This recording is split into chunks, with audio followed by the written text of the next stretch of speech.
check this top handle. So this is the second top handle right here, and side mounted right now. I'm a real influencer right now. Check this. This is influencer 101 with this handle. In all seriousness, 9x16 video is pretty massive when it comes to social media and obviously businesses needing videos. So unfortunately, we do sometimes need to film 9x16, and this is the biggest reason why I've got the FX30, because I don't want to turn my FX6 on the side and look silly putting my cinema camera on the side. At least I can look silly by putting the FX30 on the side. And you know, that's a big part of my business, is creating reels for companies. And this is obviously, this is how it is. This is how it is these days when it comes to marketing. And this side handle just helps me do that, because I don't have to like just hold onto the base of it and these weird angles. It's perfect side handle. And if you want to turn it back to 16:9, that's perfectly fine. Makes it so much easier. Now we got a lot to get through to really break down this cage system and why you need certain tools and what tools you probably don't need. But I'm really going to break this down as much as possible for you guys today, so you can utilize, you know, certain tools that may actually suit your production and obviously make you as much money as possible, but obviously make the best art as possible. So this is a full metal cage made by Tilta and can be built right up as much as you like, and it can actually be stripped right down to be very minimalistic. So as you can see on the left hand side, we actually have a mounting point that goes directly into the camera, and also on the right hand side that goes into the camera, so you don't have the camera moving inside the actual cage itself. And while we're right here, you do actually have this side handle for your right hand. It's kind of like a leather strap, and it is nice and adjustable and feels very, very comfortable to use. And we have on top the NATO rail that screws directly into the two mounting points on the FX3 and FX30, which you can actually utilize a NATO rail handle, or you can actually use the cold shoe handle that screws directly into that 1/4-20 mount.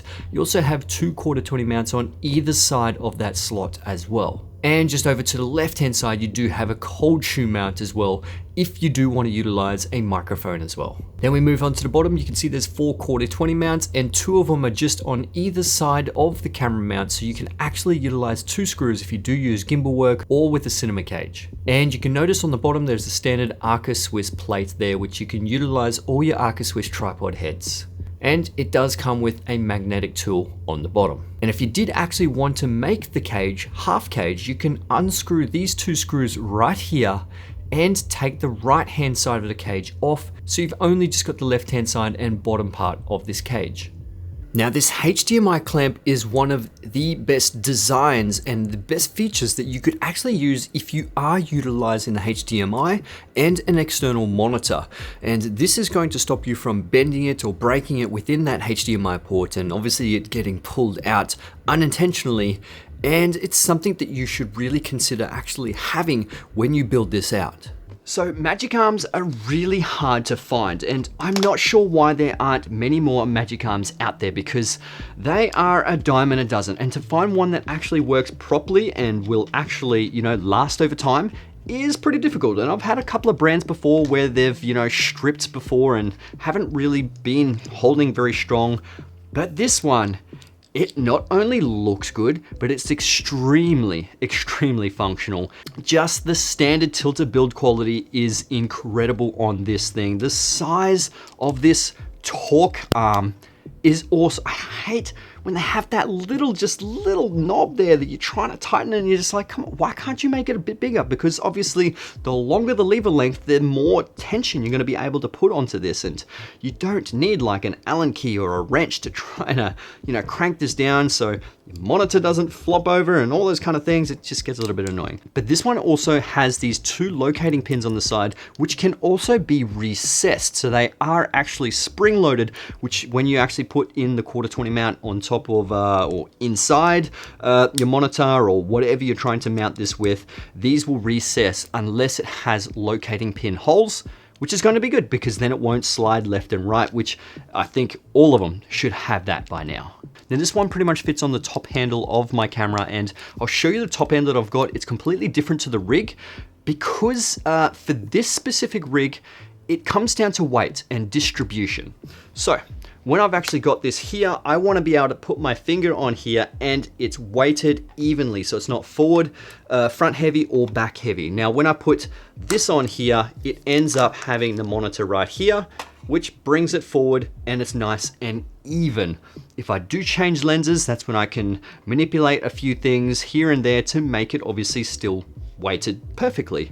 That's where I've chosen a smaller V-mount battery as well. So this is just a small 99 watt hour battery, which, you know, gets away with powering the camera, powering the monitor, and potentially a side handle as well. But if I have a bigger lens on the front, that's when I chuck a bigger V-mount battery on there, like a 199 watt hour one, and that will pretty much just weight it nice and evenly once again. Now, I do have another top handle that actually comes with this one, and the great thing about that one, well, great thing for people who make social media content, is that you can actually press the button at the top and turn this into a 9x16 cinema rig. So you can actually tilt it so it's a nice side handle as opposed to a top handle when you're turning it to, 9x16. So for people who actually do a lot of social media content, this could be a really good option.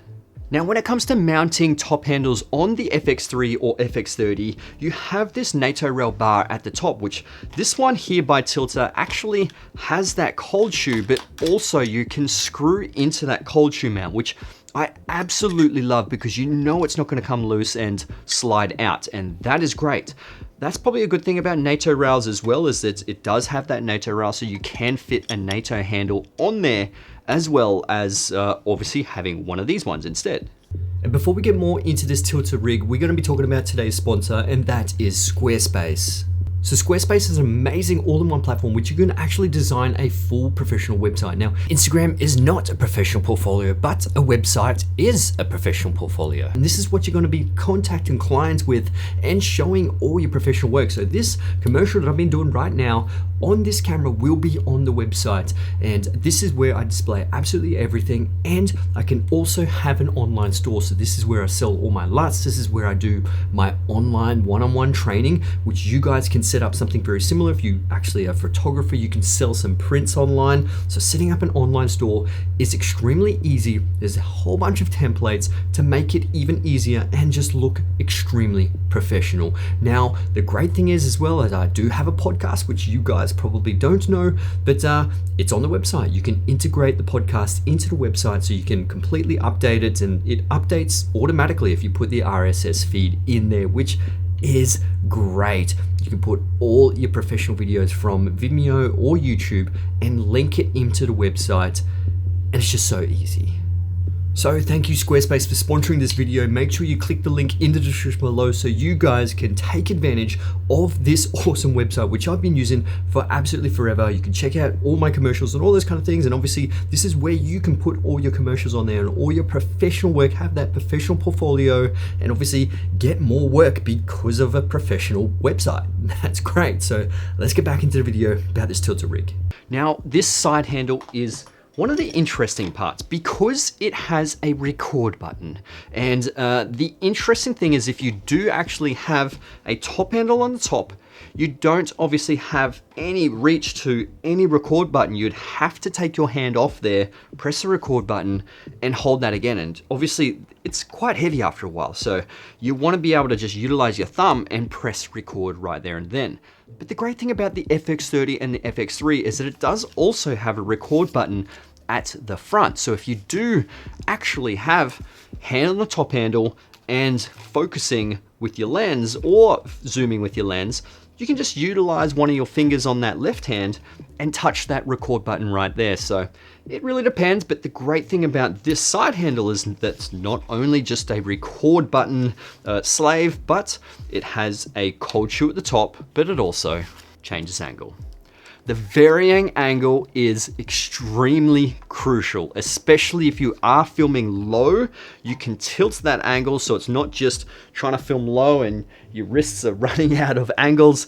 You can actually tilt it low and hold it comfortably. You can, bring it high and hold it comfortably again. This should be with every single side handle because it just makes it so much more comfortable to utilize. And I'm so used to it when it comes to the FX6 side handle on the right hand side, because you can do exactly the same, quickly change that angle, makes it so much easier. So the side handle also has a cold shoe mount on here, so you can actually put a shotgun mount if you really want to. Now when it comes to the record button, it does have a advanced side handle run stop cable that you can put into this one. It doesn't come with it, but you can buy it off the Tilta website and attach it into your camera, or it does come with a USB-C cable, which you can attach it directly into the side of the camera as well. Now it all is powered by a Sony FX550 battery, so they're very small and they're easy and cheap to come by, which is really good. Now on this side, it actually has a palm support. So if you do want to hold the camera just with this palm support here, you absolutely can. But on a couple of shoots, it has sort of been getting in the way, because you kind of have to really get in there, and you know, then your hand is in there, and it does take, you know, an extra couple of seconds, whereas I prefer to just have one hand in there and top handle it, or cradle over under. It really depends. I'm not really a shooter when it comes to like this, but there were a couple of times in that recent shoot where I actually did utilize the camera literally like this, put it up against my chest so I can get nice stable shots. Now this bottom quick release plate is pretty interesting, because it does have a safety hook here, which in case if it does get loose, it won't obviously slide out. And that is obviously a really good thing, and that's what we want. But the one thing with this quick release plate is that it does cover the Arca Swiss plate that's actually included on the bottom of this cage right here. And that's one of my favorite features about this cage, is that Arca Swiss plate, because all my tripods are Arca Swiss, except for my FX6 base plate, because that's a VCT plate. That's pretty much a quick release thing. Now, if you do want to use the base plate underneath for the quick release system, it does utilize the standard RE dovetail plate. So you will have to purchase that separately, which can be pretty expensive. It's about 320 bucks for a 12-inch RE standard dovetail plate. But other than that, you've got 3 mounting points on the bottom, 2 1/4-20s and 1 1/8 mount, which you can pretty much attach anything to that. And lastly, if you do want to check out the matte box system I'm running the Tilta Mirage system, and I have made a completely separate video about that a fair few months ago actually, and I've been using it quite a lot with a lot of my A7 IV videos, and obviously now with the FX30. Now, when it comes to the FX30 and FX3 system, I do believe Tilta make the best cages out there, not just for the accessories that they actually have, but for the functionality, you know, because you've got so many mounting points on the right-hand side, left-hand side, the top side. It mounts into the camera on the mounting points on the left side, right side, and obviously underneath. There's just so many different things that you can utilize this and obviously create the best possible videos possible, because you've just got your life's easier. Everything is becoming easier because of the amount of things that you can actually utilize here, and you know, having internal and you know, having variable ND filters and these adjustable side handles and that have a record button on the side, quick release base plates and all those kind of things. This just makes our job easier, and I think Tilta have done an incredible job overall. Anyway guys, I hope you enjoyed this video. If you did, give it a thumbs up, that'd be absolutely amazing. Subscribe to my YouTube channel if you haven't already. Obviously the link will be in the description below for all these individual pieces, because they don't really come as a kit. I've kind of built it all as a kit, and I'll try and put as many in there as possible, and some others as well that you might want to consider. But yeah, I'll see you guys in the next one. All right, let's get it.